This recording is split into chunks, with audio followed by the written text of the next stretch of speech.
Hello and welcome to the University of Manitoba Resources for Agricultural Engineering podcast. I am your host, Uduak Edet, an agricultural research extension engineer in the Department of Biosystem Engineering. This podcast is your gateway to discovering the latest innovation, research, and practical solutions in agricultural engineering. Our mission is to forge meaningful connections with the agricultural community and help farmers address their engineering needs and aspirations. Today, I am joined by Dr. Dilshan Benaragama, an assistant professor in the Department of Plant Science, University of Manitoba. Before we talk about drones, please tell us about yourself and what inspired you to work with drones. Hi, Uduak. Thanks for having me today for this conversation. And yeah, I'm excited to talk about this topic today. And thank you very much for picking up the topic. So yeah, my name is Dilshan Benaragama. I'm assistant professor at the University of Manitoba in the Department of Plant Science. Yeah, my area of research is on agriculture, basically agronomy, and more focus on weed management. Basically, my background, my master's and PhD is based on weed control, weed management, cropping systems. And I have kind of pretty much basic training on agronomy, cropping systems over Western Canada. When it comes to drones and digital agriculture, that is where I didn't have a proper kind of background training. As I mentioned, I'm coming from a more conventional type of research background. So what the question, why I was interested in drones and digital agriculture per se, is because I think I have a very kind of optimistic feeling about this technology and comes to solving farmers' problems. I'm pretty much now rely and believe in these new technologies can assist them and find some solutions for weed management particularly, plus an agronomy side of things as well. Yeah, so that's kind of my basic background, and why I'm into more digital agriculture drones is that finding solutions kind of in a different way than what I was used to. Looking into more agronomy, ecological things. I have been done a lot of research on that side of things. But now I want to focus more on a new technology side of things where I might be able to bring solutions for farmers. Okay, thank you. You talked about drone. What are drone and how do they differ from other remotely controlled aircraft? When you say a drone also known as generally as UAV, unmanned aerial vehicle, it is basically a vehicle that is being driven without a pilot. That's why we call unmanned. So it is controlled by a control system and there is no person on board compared to a traditional aircraft. So that's the basic definition, and everything is in this system is programmed. So you can fly it without having somebody as a pilot, but you're controlling it with a remote controller, plus pre-planned the whole mission so it can fly by itself. It has GPS guidance, basically navigation systems and other sensors where it can automatically drive itself. That's basically a UAV. So what are the main components of a drone? When it comes to basic a drone, there are kind of 3 to 4 components, I would say. One is the body, the frame, and the propellers. That is the key part of it. And then you have the GPS and guidance systems and sensors to navigation perspective. That is very important. And then the other big component is the payload. We generally call a payload means what type of equipment that a drone carry that can do its functionality. If you are looking for surveying, then we need to have cameras. If you want to do some agriculture spraying or apply any inputs, then we have hands, spreaders, like things. And finally, there's another component called communication system. That is where it needs to communicate with the controller, remote controller. So I would say there's 4 key components on a drone like that. You talked about different things you use a drone for. Like you go to the market, you see different types of drone. What are the different types and how can you differentiate one from the other just by physically looking at them? So when you say drones, it's kind of represents so wide range of equipment, different functionality of drone. If I put it into a different categories to understand easy, one is the big component we have. Everybody knows it's the recreational or hobby drones, which are very small, lightweight. They have inbuilt cameras to take photos or videos, mainly used for recreational purpose, for filming, taking for images, like stuff. That's everybody knows that, how knows about drones. The other big component when it comes to our discussion that is more relevant is agricultural drones. There can be even different sizes under this category, comes from smaller to medium to large. with different type of propellers as well as payloads. I will again categorize this within these agriculture drones. We have actually two types. One is mainly for mapping drones, that is for monitoring purpose, a fixed wing or can be multi-rotor. That means fixed wings means you have seen aircraft types. The wings spans out and they are fixed. And the rotor type is a helicopter type. Rotors are there. Those are the two big things. And these drones are equipped with cameras, sensors for crop scouting, field mapping, and plant health monitoring. I can give you some examples like products, like the DJI is the main brand that we are using in terms of drones. So DJI Mavic series, mini series, small drones, good to do, get the job done. And there are another part called mid-level drones, which is a little bit higher cost, but it gives additional things like you can have additional multispectral bands, and then you can have more crop health monitoring like things. So medium range. There's an advanced level called enterprise level drones under these survey drones. That is once comes with a payload. So we buy a drone separately and we buy the payload separately. The sensors we have to buy separately. This is mainly used for research purpose, surveying stuff, more industrial purposes. People use this kind of drones. In agriculture, we use this for research. For example, the DJI Matrix series, like 300, 400 series. But we have to buy the sensors separately. That's expensive. If you want, I can later give the prices, like stuff, the range. For now, there are three levels, very small to medium to large. That is mapping drones. The other one is spray drones. That is the latest addition to agricultural drones. That is where we can spray a chemical or apply some fertilizer or seeds like that. Those are called spray drones. So these are under agriculture drones. Then we have other commercial industrial drones, as I mentioned, coming with different type of sensors. That's kind of basic categories. Okay. You said something about that you have to buy sensors. Like, what type of sensors do you actually buy or integrate into an agricultural drone? Now, again, if I repeat clearly myself, what I'm saying is there are type of drones that the sensors or cameras comes in built. They're small, like very early stage, earliest generation of drones. We don't have to buy anything, comes in the drone, so you just fly it and you get the images. That's how most of farmers can use very simple drones. The ones I'm talking about is the mid-level to high-level drones. That is more for research purpose. That's where we have to buy a sensor separately, like a multispectral sensor or RGB camera with high resolution. We can buy separately and attached as a separate payload. And here we can apply a thermal camera or thermal sensor that are called LiDAR sensors. That is kind of a different type of sensors that gives a different purpose. And finally, there are called hyperspectral sensors. So how they vary is type of bands, type of information we can gather.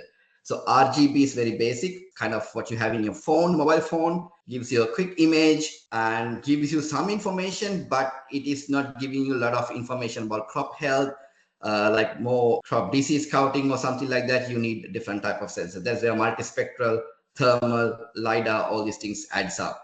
So when you go upper levels, you get more information, but sometimes you may or may not need this information depending on your requirement.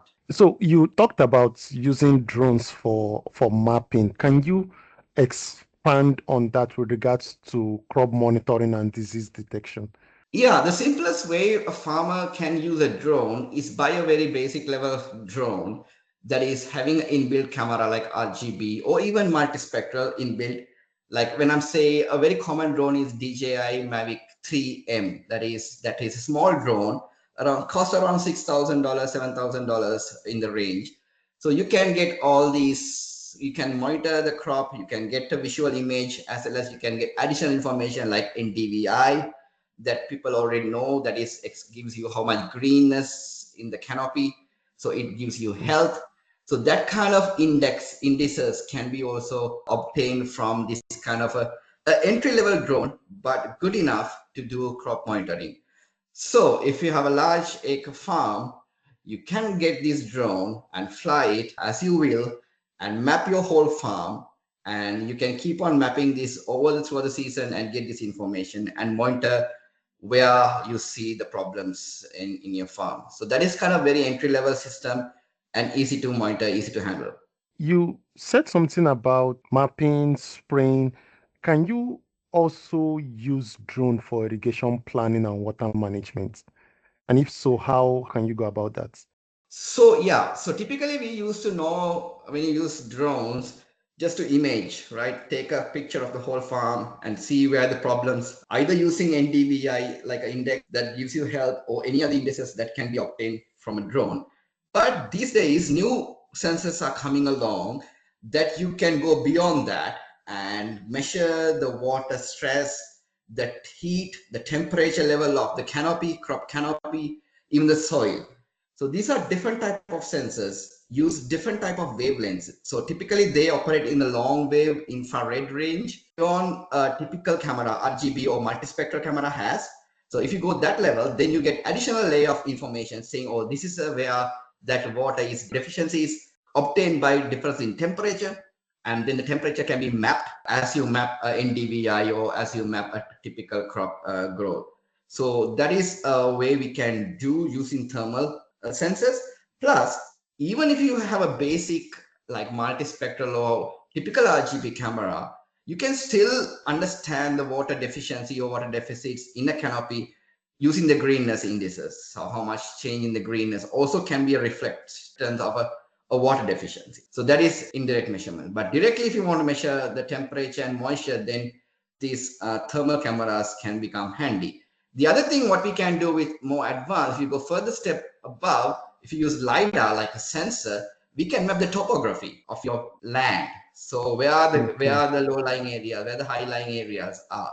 So that way you can have idea, farmer can have an idea where is the water is flowing, where is the water is accumulating, like stuff. Because you can build a topography map, not a canopy map. So that is can be done using 3D mapping using a LiDAR-like sensor.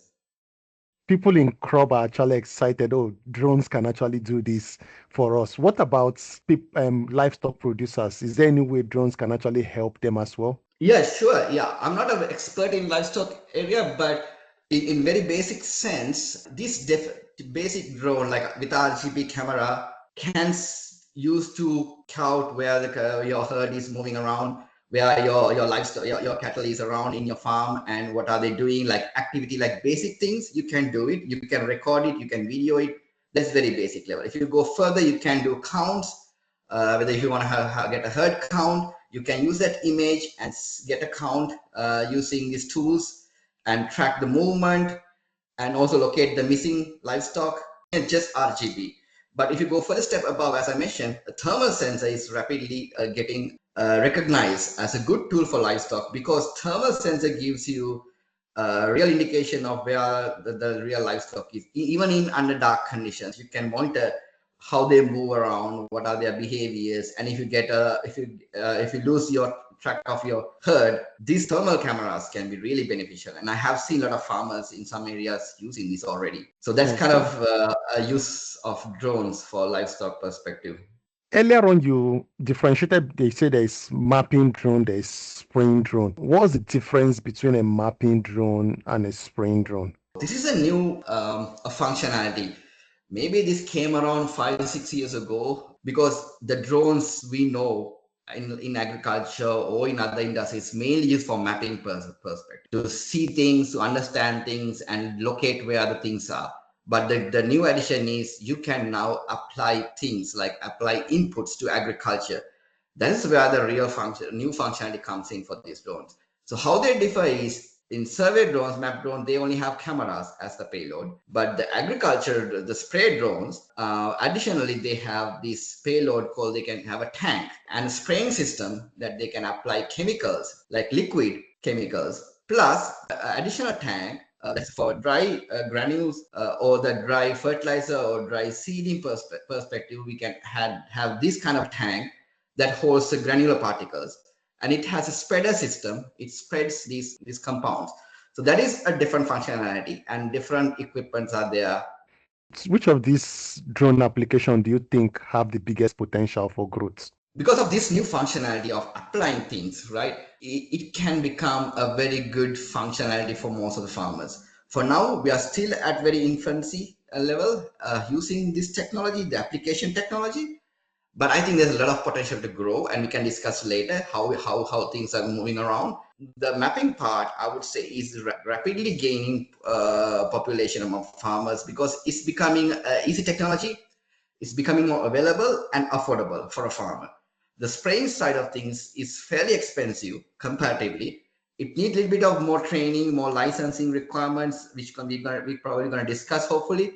And because of that, still there's a lag of adoption. But I would say both will be there in the future. But the speed of things depends on so many factors. You said it depends on different factors that would actually influence whether a spraying drone would move more than a mapping drone. Like what factors you think would actually influence that decision? So as I mentioned, it mainly depends on one is the cost, initial cost. As I mentioned, the spray drones expensive. We are talking about around 35,000, 40,000 price range of a good spray drone compared to a 4,000, 5,000 level a mapping drone. And even the functionality is different, right? So if you needed that different functionality, you might want to have a spray drone. If you just want to do mapping and get a tool for decision making, you will go for a mapping drone. The other thing is there's a legal barriers, what we can spray, what we can't spray, what we can apply with agriculture drones in Western Canada there's a big kind of barriers, big kind of legal issues are there. So depending on that, the adoption rates and adoption is how farmers going to take off this technology is different. I would say those are the big two things. You talked about different things that you can actually use drones for in agriculture. Is it something that the farmer can handle on their own or would require someone external to actually help them execute? I believe you're referring to both mapping and applications, And both. yes, mapping Okay. and spraying. Yeah, I will start with the mapping part. Yeah, I would say mapping part is even I thought when I started, I didn't have any clue of what a drone means and what type of software we need and how we can do that things. But within a couple of years, I realized that the technology is not that difficult. It's not that challenging as it thought because things are getting very easier these days. Everything is automated. And if you're a very low tech person, if you know how to do basic, how to operate a mobile phone, do some things, you will quickly you can learn how to fly a drone, how to do mapping because the software, the requirements are very highly integrated. If you take it is not good that I'm using trade names, but if you take like very common system like DJI system is very, very easy to handle. They are inbuilt, their softwares, how to deal with the whole process is very simple, automated. I would say it's very easy. If you only need 1 or 2 days training to get a hands-on experience, and then you can start working on by yourself.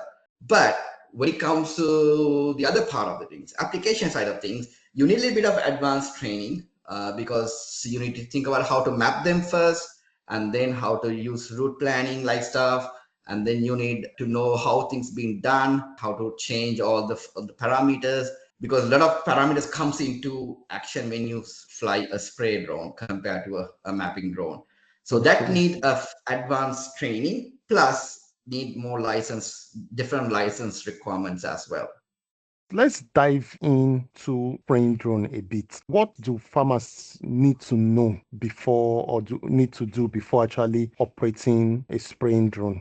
So that's a kind of broad question actually.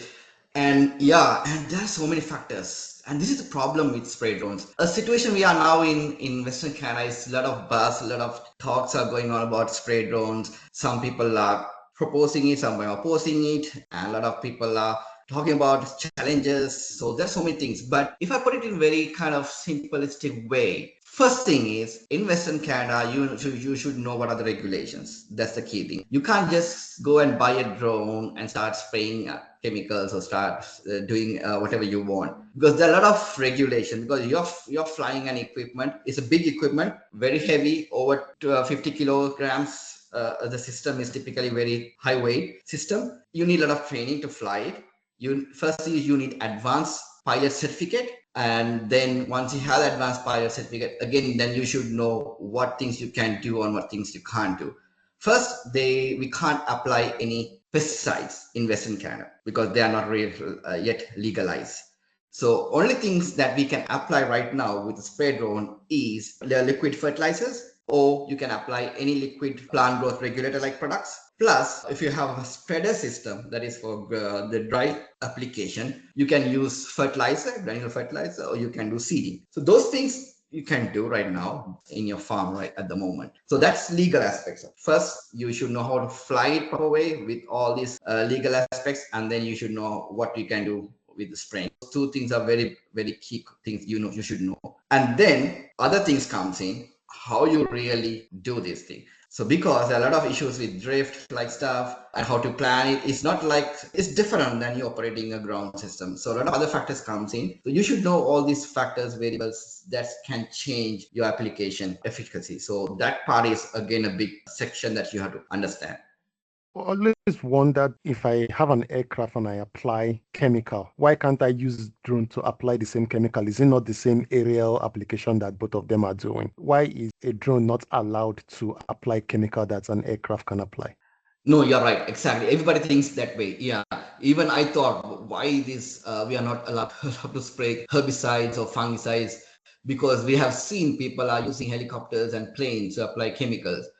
According to my understanding, use a product in your drone, it has to be labeled as it is, whether it can be applied in using a airplane or helicopter or drone. So if the label doesn't say that this product can be applied using this equipment, you cannot use that. That is a legal barrier. Now the question comes, why it can't be labeled directly from an aircraft to a drone, right? I think that's your main question is. So what I based on my understanding is that this depends on how the chemical dynamics, the spray dynamics works between an aircraft, a helicopter, and a drone. Even though we think these three are same aerial applications, they're different because each and every system creates a different type of spray dynamics. So if you look at an airplane, we fly higher, it creates a drift, but the drift is kind of more regional. It's kind of more large spreaded drift. So it's a different problem. Then when you compare to a drone, you're flying it low altitude, but it has propellers that create thrust. We call that downwash, right? Or propeller wash. So that is the downforce that it creates, and that creates a different type of drift. So that is a problem that at the moment we are dealing with, how this drift is different from each system and what kind of repercussions it has in terms of efficiency, in terms of safety. So that's why we are now in a process, the PMRA, that is Health Canada agency that regulates all the chemicals, are working along to legalize this step by step, but have a separate label for drone application because they think that system is totally different than aircraft system because of these drift issues and safety issues. With this comparison, what advantages does spraying drone have over tractor-mounted sprayer or even aircraft? That's again a very common and a very big question. So one is looking at what are the benefits, why we should go for a drone, and what are the problems with it. So if you look at how this system can have a functionality in our cropping systems in Western Canada, we have to think about it in different ways. So people talk about different ways. Different people say, oh, drones cannot replace ground rigs or the ground sprayers, or drones cannot replace aircrafts or helicopters. So it's not about the way I think it's not about replacing things. It's about how they complement more than replacing all. If you look at first things, what are the key benefits is that one way people use this system is they can access terrain that is typically difficult to access with a ground rig. So if you have a slopey areas, you have wet soils, and you have more irregular fields where tractors cannot move around, that is a big space that these drones can fit in.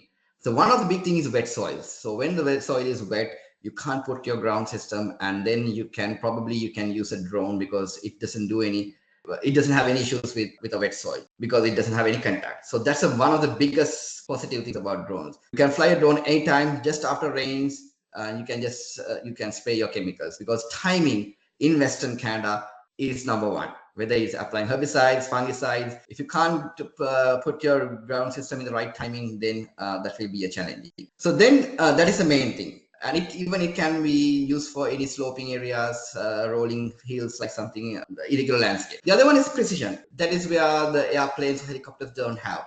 It can be more targeted spraying. So we can figure out where are the locations we want to apply chemicals and use this system to just apply for that. GPS guided systems with mapping, that is the biggest advantage of drones having compared to any other system. And that way you can reduce chemical up to 20 to 30%. That's in general usage. Then the other one is low water use. Sometimes with drones, we can use less water than we use for a typical sprayer system, ground sprayer, because of the thrust it creates, it can penetrate the canopy. So that's why it needs less water in use. So there are three big things I would say as helpful for a farmer to use these kind of drones. And another one I miss is less crop damage, because when you're driving your tractor on the ground, you're disturbing your crop. So big benefit again is when you're flying a drone, you don't do that trampling effect. Okay. You've bought me in terms of trying to, as in getting my own sprayer drone. If you want to advise farmers on what would be your advice in terms of what things they should take consider when they want to buy a drone for agricultural operation. In general, it totally depends on your capacity level. You want to learn things, how you can handle things, and how large is your farm, what type of operations you have, what type of capacity you have in terms of invest your time to learn these things. So as I mentioned, there's so much levels of drones, levels of expertise you need. I would say the best way to start is if you have a farm that you want to really incorporate a drone. So start with a basic level drone that can do mapping, do the mapping stuff, learn about drones with the small drones, cost effective. You can start mapping things. Even if you don't know how to do mapping things, you can easily learn these things. And there are also service providers as well that helps you these kind of things, learn these things, and then start with mapping drones. And once you understand the mapping part of things, then you can switch into kind of using these application drones or the sprayer drones. When it comes to mapping drones, what you need again. So as I mentioned, there are different type of levels. But my kind of suggestion is to go with something around mid-range drone that has multispectral sensor. If I give you a model for to be more particular, like a DJI Mavic 3 multispectral 3M model is very famous among farmers in throughout the globe because it's cost effective. It's around $7,000 drone.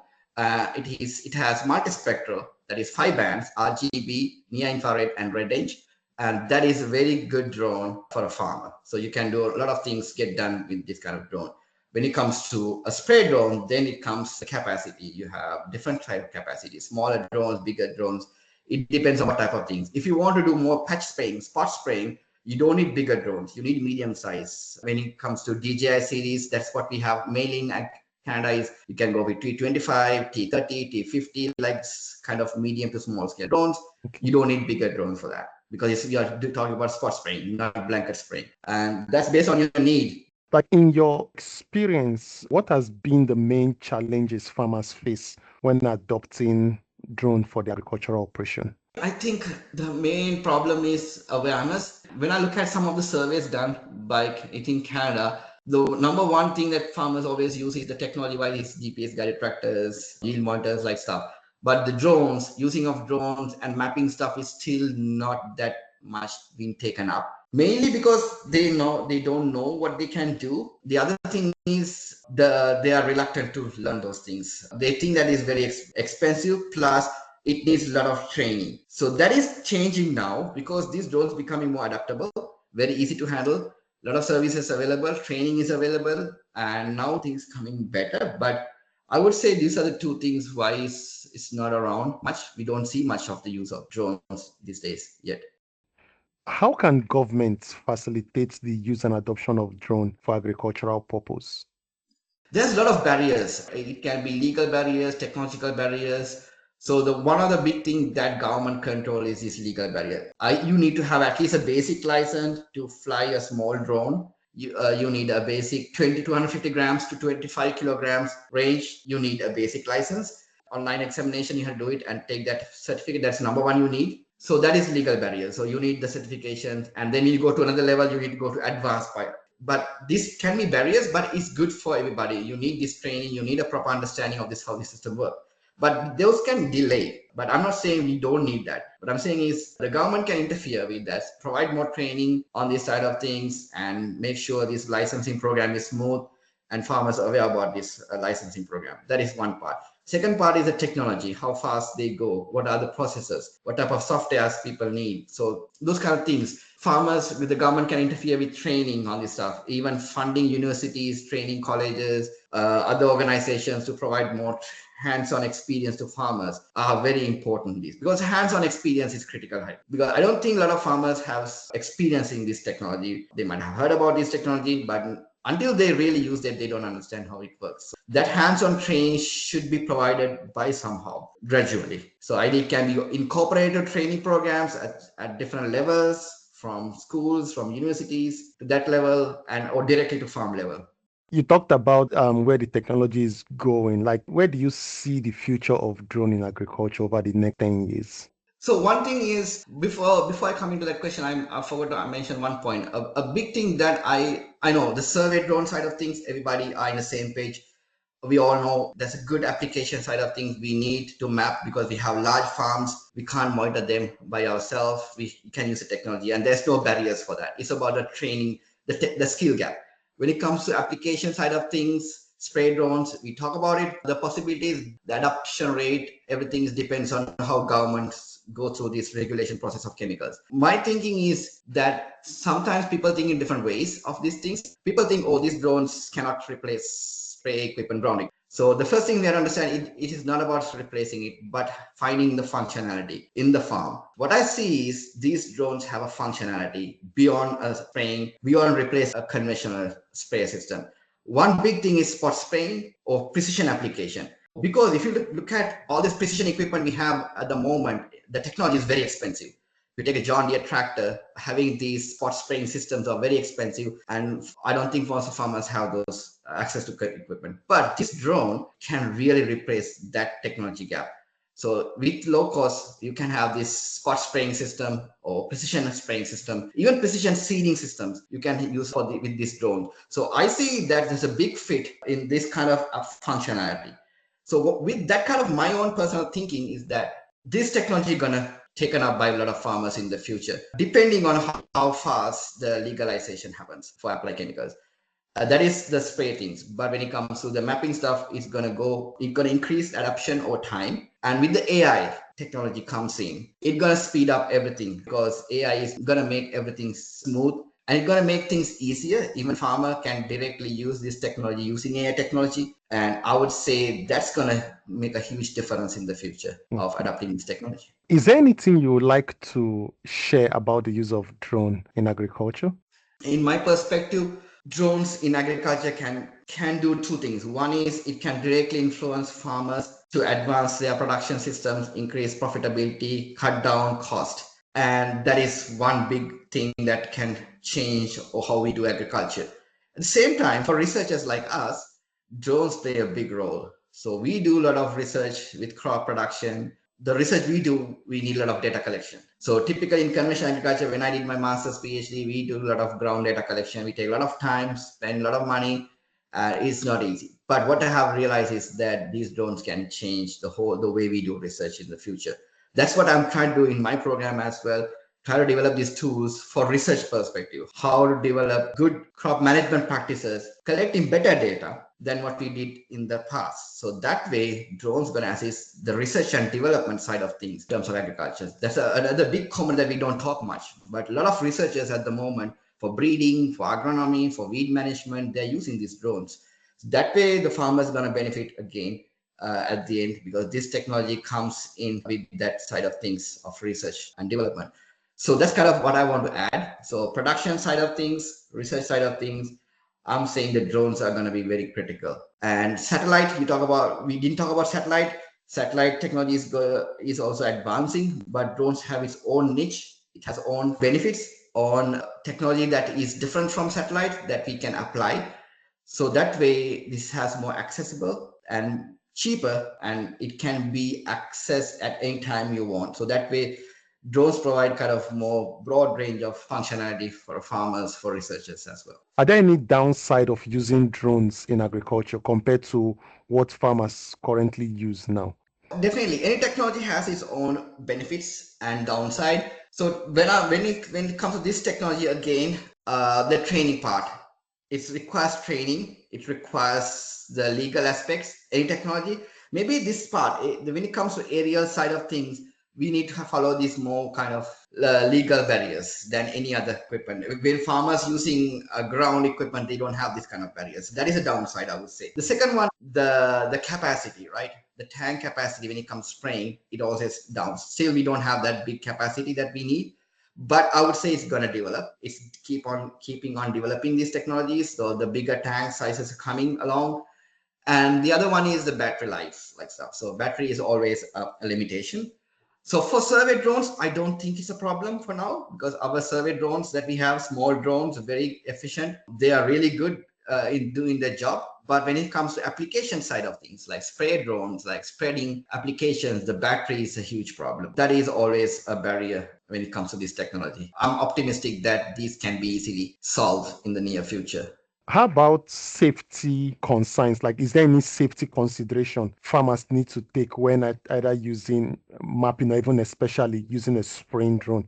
Of course, when you're dealing with any equipment, all the safety concerns comes in. Even when you're applying chemicals or anything in the ground with using a sprayer, the basic safety regulations there, and the same regulations applies to drones when you're applying chemicals. That is application side of thing. All the safety, how to handle the chemicals in a safe manner, to avoid exposure, like basic requirements is there, that is applies. Plus additional safety is about drift, we talk about it. So when you're applying aerial chemicals, there's always drift issues. Your neighboring farmer can get problems when you're spraying chemicals in the windy conditions. So the basic things, you should not apply chemicals when it's windy days, so like stuff.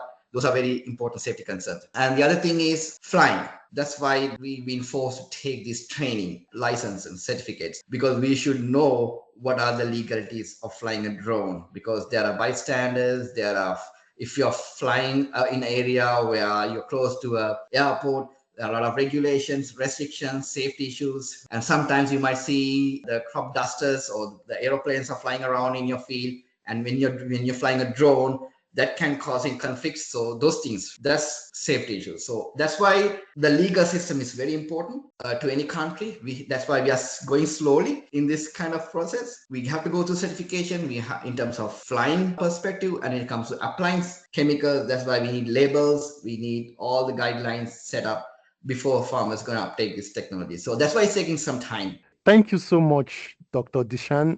It's been a pleasure meeting you and learning more about drones and the application in agriculture. We are certainly looking forward to hearing more about your experience. Thank you very much. Thank you very much for having me again. And it was so nice to talking to you about drones. And I'm really passionate about drones. And I'll be keeping understanding, exploring this drones technology and how we can assist farmers take up this technology. Yeah, I'm really excited about this talk today. Thank you very much. Thank you. And to our listeners, thank you. And please stay tuned for upcoming podcasts on the University of Manitoba's Resources for Agricultural Engineering, your gateway to discovering the latest innovation, research, and practical solutions in agricultural engineering.